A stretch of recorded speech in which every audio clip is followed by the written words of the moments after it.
Selamat siang teman-teman. Kita akan mencoba membahas hubungan antara individu dan pesan.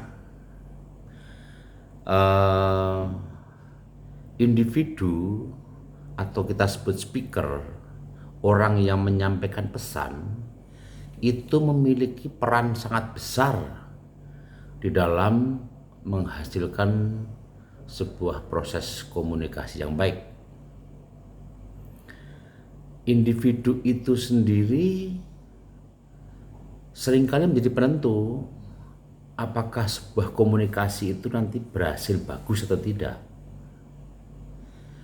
Di dalam teknik marketing, individu itu mempunyai peran 50% dari sebuah keberhasilan penjualan.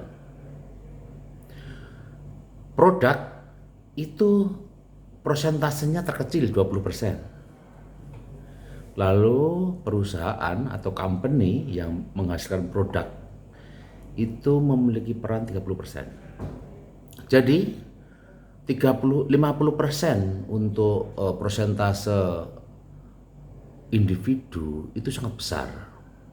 Artinya separuh dari proses penjualan kita itu ditentukan oleh individu yang berbicara, yang menjual. Maka keberhasilan sebuah penjualan itu terletak pada yang jualan itu laku nggak dijual. Nah, kalau laku, orang akan mendengarkan. Kita bisa menyebut orang-orang terkenal seperti Tung Desem Waringin, lalu Mario Teguh gitu ya. Orang-orang yang sangat laku. Jadi kalau dia menjual dirinya, itu orang akan mendengarkan, akan memperhatikan. Jadi individu itu punya peran yang sangat tinggi di dalam penyampaian pesan. Nah, apa yang membuat individu itu laku gitu kan? Ada banyak faktor. Namun harus kita ketahui bahwa sebenarnya komunikasi itu lebih banyak mementingkan unsur-unsur non teknikal sebenarnya. Teknis memang penting, memang baik gitu, memang perlu gitu kan ya. Orang punya kemampuan teknik yang bagus itu memang perlu gitu kan ya. Tetapi sebenarnya banyak unsur yang non teknikal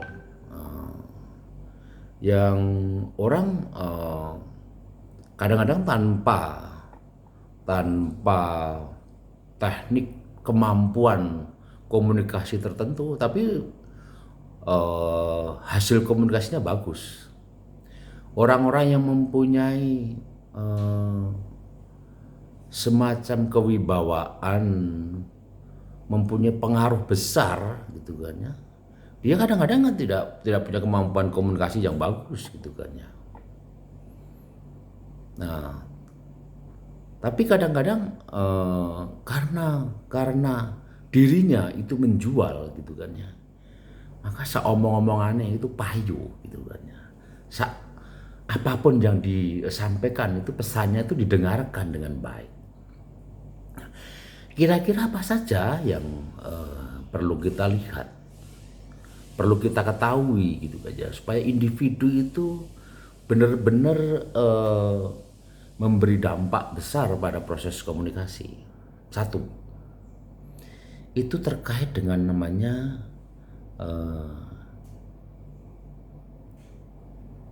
penampilan kita.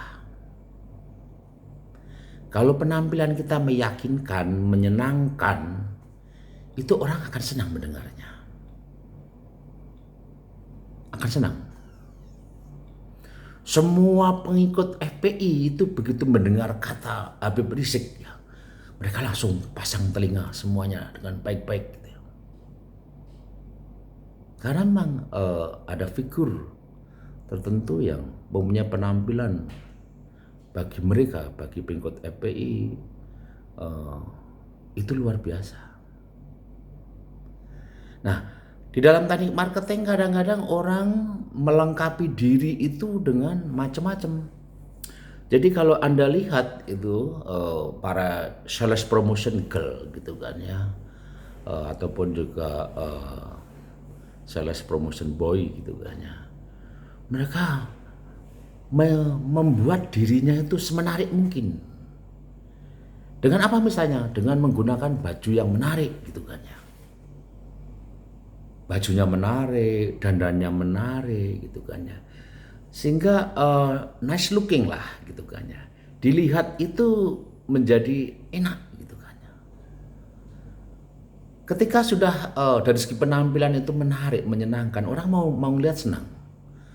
Tapi nek wis wajah semrawut gitu kan ya, ruwet itu kaya bolah bundet gitu kan ya.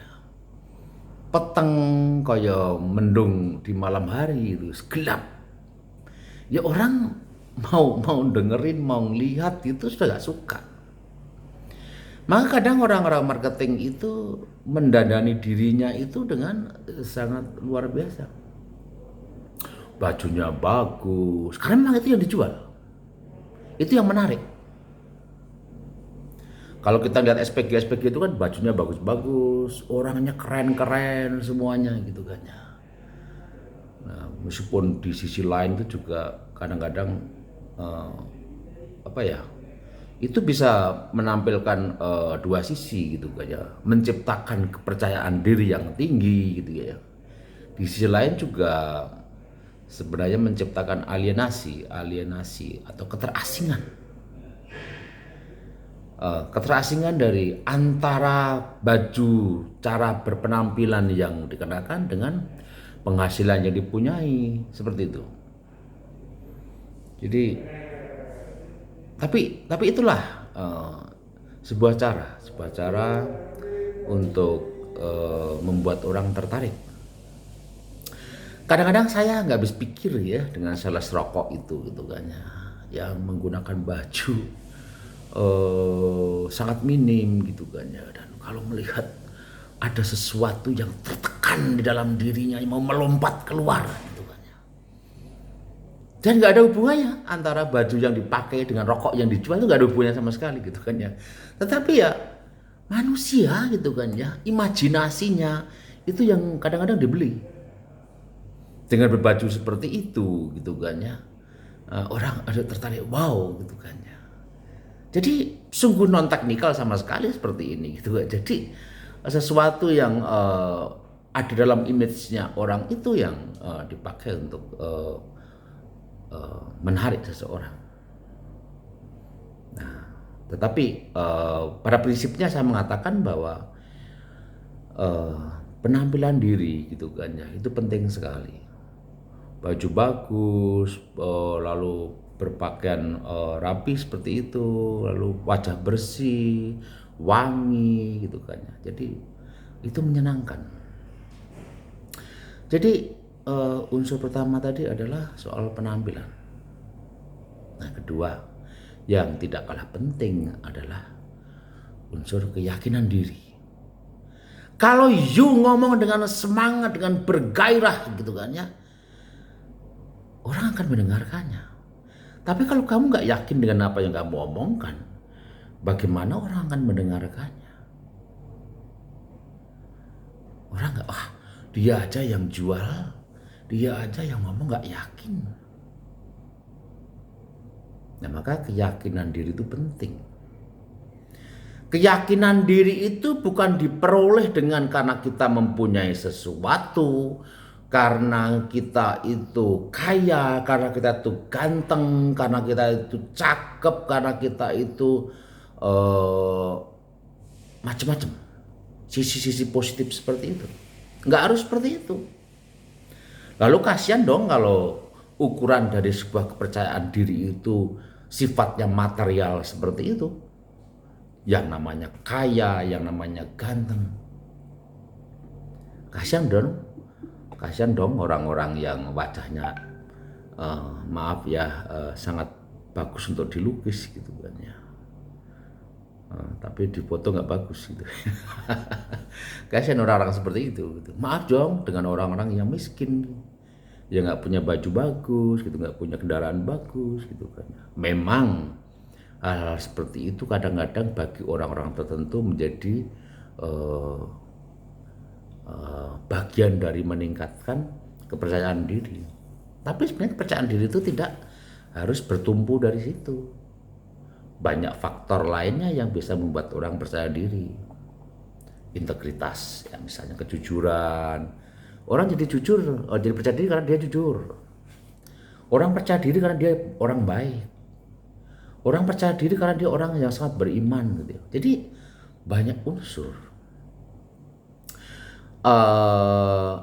Ada orang yang percaya diri karena sangat bersyukur. Ya Tuhan ciptakan saya seperti ini, maka saya bersyukur atas hidup saya dan saya percaya diri. Tuhan aja mencintai saya, mengapa saya tidak mencintai diri saya? Nah, kepercayaan diri itu gitu kan ya, itu akan mempengaruhi orang lain. Kalau dia percaya pada dirinya sendiri, orang lain akan percaya.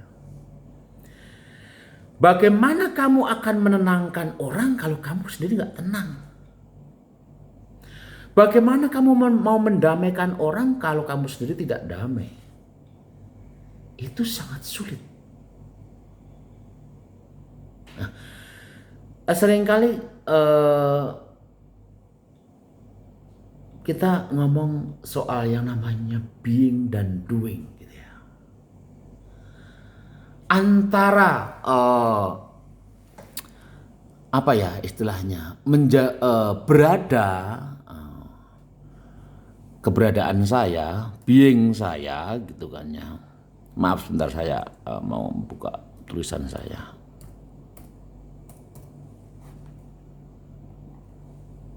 Nah, soal berada dan menjadi gitu kan ya. Nah, kadang-kadang ada semacam apa ya keterpisahan. Nah, ini saya baca aja. Sesungguhnya being dan doing merupakan satu kesatuan yang tak terpisahkan. Cara kita berada akan tampak secara jelas dalam cara kita bertindak. Ya, being cara berada, doing cara bertindak. Dan cara bertindak kita merupakan menunjukkan cara berada kita. Jadi bagaimana engkau mengatakan mencintai bumi, tetapi kau buang sampah ke sungai? Bagaimana engkau ingin hidup sehat dan bahagia, tetapi pikiranmu penuh hal-hal kotor, amarah dan kebencian? Mungkinkah pedangmu bisa menghentikan peperangan? Bagaimana engkau ingin menciptakan perdamaian, tetapi seluruh hidupmu penuh dengan konfrontasi? Jadi pentingnya sebuah keyakinan gitu kan ya. Itu tidak ditentukan oleh karena apa yang kita punya, apa yang kita miliki, tapi karena memang keberadaan kita.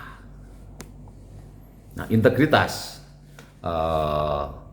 kesatuan antara apa yang diomongkan dan apa yang dilakukan, itu juga bisa menjadikan orang punya kepercayaan diri. Nah, maka untuk hal seperti ini Anda sebagai speaker perlu membangun kepercayaan diri. Seringkali pikiran kita itu terganggu dengan gagasan-gagasan yang ada di benak kita. Wah, nanti kalau kita ngomong, nanti kita ditertawai, nanti kita nggak didengerin dan sebagainya. Nah, hal seperti ini kadang-kala justru menghilangkan kepercayaan diri kita. Maka sesuatu yang imajiner seperti itu bukan realitas. Itu sesuatu yang belum pasti. Dan seringkali kita sudah dihabisi oleh sesuatu yang sifatnya imajiner. sesuatu yang sifatnya belum pasti. Maka akan lebih baik kalau untuk membangun kepercayaan diri itu kita hidup dalam namanya realitas. Tidak hidup dalam intuisi dan imajiner. Intuisi itu gagasan-gagasan spontan yang kadang-kadang merusak. Imajinasi, imajiner itu ya gagasan yang kita andai-andaikan, padahal belum tentu. Belum tentu seperti itu. Seringkali kita ada ketakutan, padahal waktu dilaksanakan, waktu dikerjakan nggak ada apa-apanya. Dan kita nggak perlu takut. Nah, saya mau mengatakan pada kalian semua gitu kan ya. Hidup dalam realitas itu adalah ya hidup dalam kenyataan. Saya mau bertanya pada Anda seringkali pengen mendengar sesuatu yang ingin Anda dengar atau sesuatu yang harus Anda dengar? Kebanyakan manusia pengen mendengar sesuatu yang ingin didengar, bukan apa yang harus didengar. Nah, ketika seseorang ingin mendengarkan sesuatu yang ingin didengar, pasti sesuatu itu yang baik, yang menyenangkan, yang membuat hatinya tidak bingung dan sebagainya. Padahal itu cara hidup yang salah, karena itu hidup dalam imajinasi. Pola pikirnya imajiner. Yang betul adalah hidup dalam realitas. Artinya saya mau mendengarkan apa yang harus saya dengar. Kalau saya ngomong jelek, ya orang ngomong jelek pada saya. Jangan seperti orang-orang yang suka menipu diri dengan kata-kata, aduh Jeng, kamu cantik sekali. Iya, ini cantik. Padahal gak cantik sama sekali. Mereka saling memuji atas kecantikan masing-masing. Padahal omong kosong semuanya. Dan itu kemunafikan. Itu menggelikan sekali. Sering kan ibu-ibu gitu kan ya, ke rumah tetangganya, lihat anaknya gitu kan ya. Aduh, anaknya cantik sekali, Jeng. Ajeng juga cantik, padahal sama-sama jelek. Dan mereka hidup dalam kekosongan, dalam ketidakbahagiaan, dalam sebuah kesemuan. Nah, agar kita itu punya keyakinan diri yang tinggi, Anda jangan pernah hidup dalam kesemuan seperti itu. Hidup dalam realitas. Ya aku ngomong elek, dia ngomong kelek, ya rasa loro hati. Maka untuk membangun keyakinan diri itu orang butuh rendah hati, bukan rendah diri. Rendah diri itu sikap orang minder, rendah hati itu orang yang mengerti, memahami, oh iya, aku kurang, aku luput, aku salah, maka aku ngakoni. Nah, keyakinan diri itu dibangun dari sisi itu. Kalau Anda itu punya pikiran, yang aku nanti ngomong dan ngomonganku jelek, lalu aku ditertawain, Anda siap dengan semuanya itu, Anda punya keberanian untuk berbicara. Tetapi kalau Anda punya pikiran, nanti kalau saya ngomong jelek terus ditertawain, Anda gak berani ngomong. Semua speaker hebat, semua pembicara yang handal, semua orator hebat, itu dulunya adalah seorang bayi yang hanya bisa menangis, wak, wak, wak. Semuanya seperti itu. Tetapi karena latihan terus-menerus, berkali-kali mencobanya gitu kan ya. Nah, maka mulailah hilang keyakinan, ketidakyakinan dirinya. Nah, Anda bisa belajar sekarang. Kalau ada kesempatan bertanya, bertanyalah. Kalau ada kesempatan untuk ngomong di depan, ngomonglah di depan. Itu latihan paling baik dari sebuah cara berkomunikasi. Wah, kamu sering kali toh kalau disuruh maju gitu, udah kamu aja, itu saja, mengorbankan orang lain. Akhirnya orang yang kamu korbankan itu punya kepercayaan diri yang tinggi, punya pengalaman ditertawakan, punya pengalaman ngomong di depan, dia menjadi akhirnya ahli bicara. Sementara kamu yang suka mengorbankan orang lain, tidak punya keahlian karena tidak punya kesempatan untuk latihan.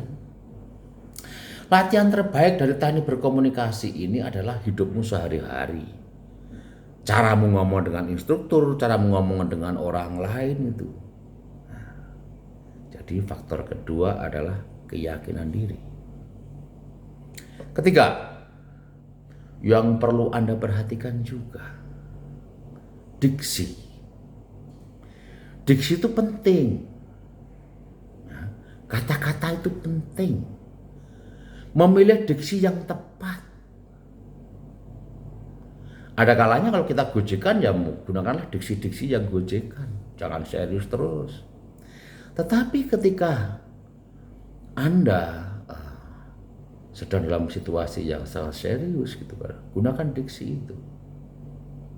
Diksi yang serius.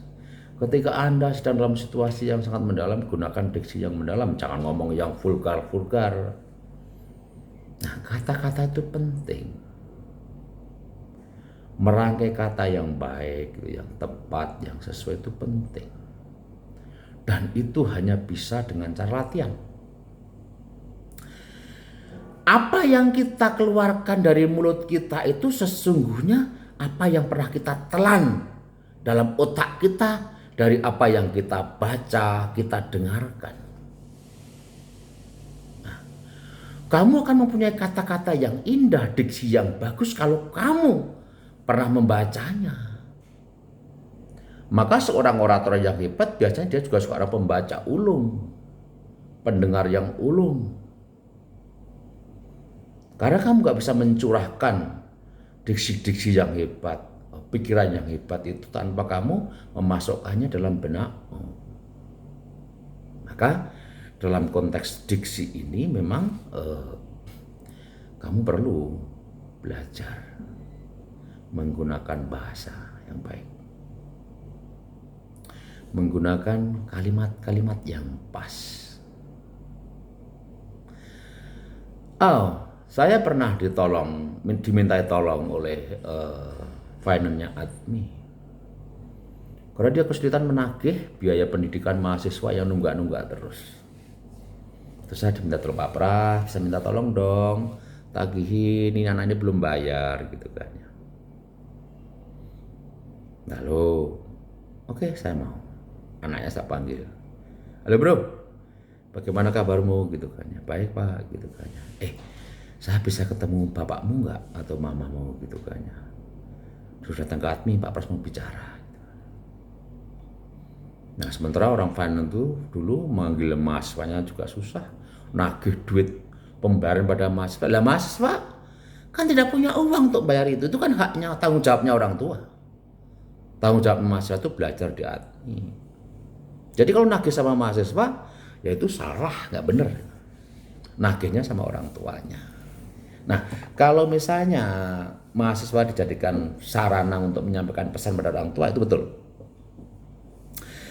Lalu akhirnya bapaknya anak itu datang ke Admi. Lalu saya bilang, Pak, apa kabar? Bagaimana situasinya, gitu kan, kondisinya, sehat Pak? Dan bahasa basi itu penting, ya. Tapi jangan kelamaan supaya nggak basi. Terus akhirnya Pak, bagaimana soal perasaan Bapak terhadap Kang Putro gitu kan ya. Sekarang udah tingkat 3, bajunya sudah hijau gitu kan ya, seragam bengkelnya gitu, sebentar lagi keluar gitu kan. Dan menghasilkan rupiah untuk keluarga dan untuk dirinya sendiri. Bapak senang? Wah senang Pak. Nah, tapi Pak, tentang anak kita, saya menyebut anak kita. Kata kita itu penting daripada anakmu. Nah, anak kita itu apakah sepantasnya kalau di tingkat 3 ini kita bebani dengan banyak permasalahan. De facto dia ditanya oleh finance soal biaya pendidikannya kapan dibayar dan sebagainya. Tugas anak kita itu kan belajar Pak di tingkat 3 ini sekaligus juga mengerjakan TA. Bukankah membayar kuliah itu tugasnya kita sebagai orang tua? Apakah Bapak tidak kasihan sama anak Bapak? Dan orang tua itu langsung mengerti, ya Pak saya kasihan Pak. Harusnya anak saya nggak seperti itu. Nah ini diksi saudara. Terus Pak, bagaimana rencananya supaya anak kita nggak terganggu gitu ya? Adakah proses rencana Bapak untuk menyelesaikan soal keuangan ini gitu kan ya? Oh ya Pak, tapi saya nggak punya uang itu. Berarti yang punya uang siapa Pak? Bank? Iya Pak, bank. Dia bilang gitu. Kalau bank Pak, sekarang saya mau lihat penghasilan Bapak berapa sebulan gitu kan ya. Lalu kalau kita pinjem bank katakanlah sekian puluh juta gitu kan ya, diangsur sekian tahun, Bapak masih bisa hidup. Dan dia hitung gitu kan ya.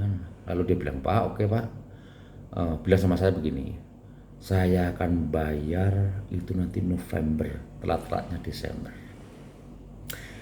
Satu, dia sudah mau bayar dengan cara pinjem bank.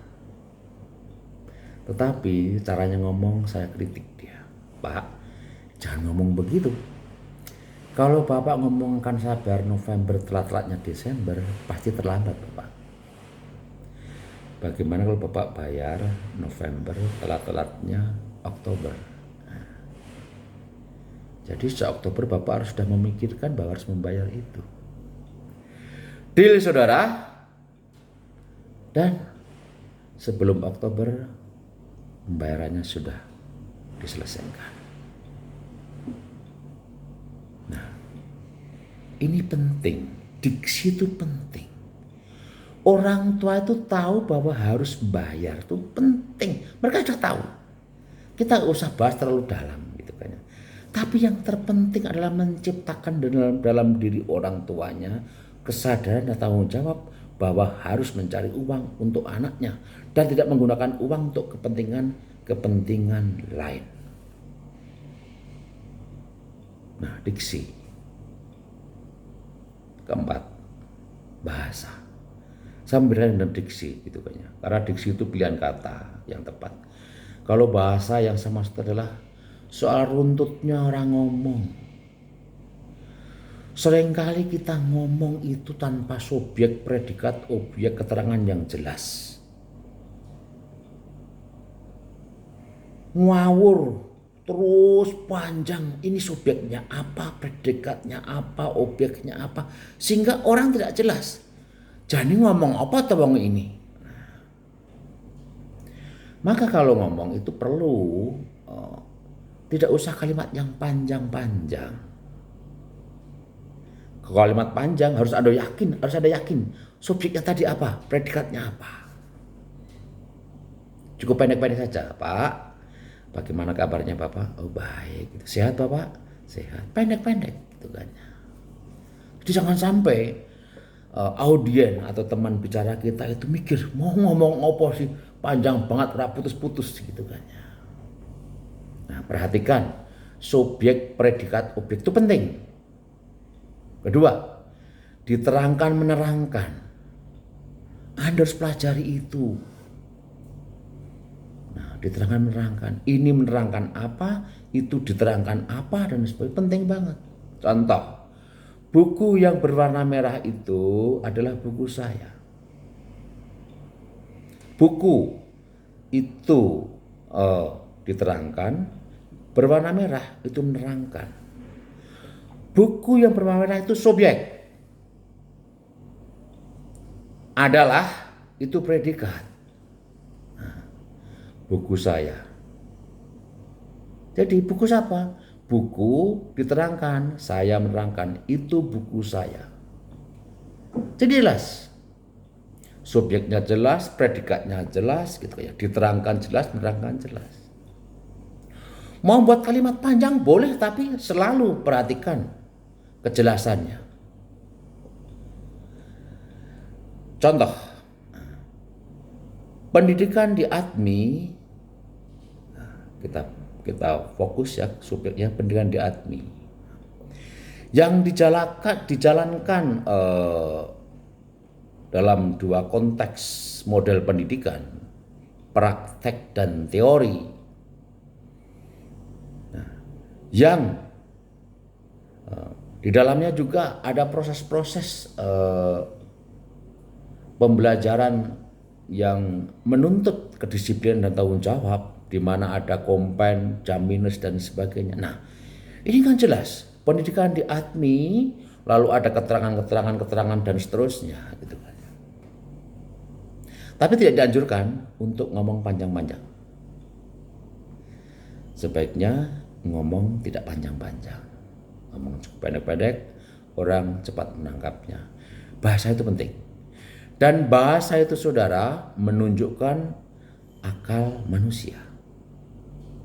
Kalau bahasanya baik, runtut, berarti akalnya juga runtut. Kalau bahasanya ruwet, berarti akalnya juga ruwet. Kalau bahasanya bagus, berarti juga orang itu bagus gitu kan ya. Ada kecenderungan seperti itu. Banyak pula sih orang yang ngomongnya bagus-bagus, tapi akalnya kelakuannya buruk juga banyak gitu kan ya. Tetapi bahasa mencerminkan kecerdasan seseorang. Bahasa mencerminkan logika seseorang. Bahasa mencerminkan kepribadian seseorang. Maka orang mengatakan, oh kowe iki bahasamu kayak wong terminalan gitu. Karena mungkin terkesan yang ngomongnya keras, kasar dan sebagainya. Jangan menganggap jelek gitu, menganggap jelek kadang-kadang kita juga perlu ngomong keras kan. Tapi saya mengatakan Anda bahasa itu menunjukkan tentang apa? Kecerdasan seseorang, karakter seseorang dan sebagainya. Dan bahasa itu penting. Kalau nggak bisa menggunakan bahasa-bahasa yang bagus, yang runtuh dan sebagainya, itu akan membuat orang senang. Nah, saya kira itu dulu. Lain waktu saya tambahkan lagi, gitu ya. Saya sangat senang kalau sebenarnya kita bisa berjumpa dan bisa berdialog. Terima kasih, selamat belajar. Cobalah nanti di rumah kamu coba, atau sekarang dicoba di depan kaca, ngomong, latihan ngomong, karena itu penting.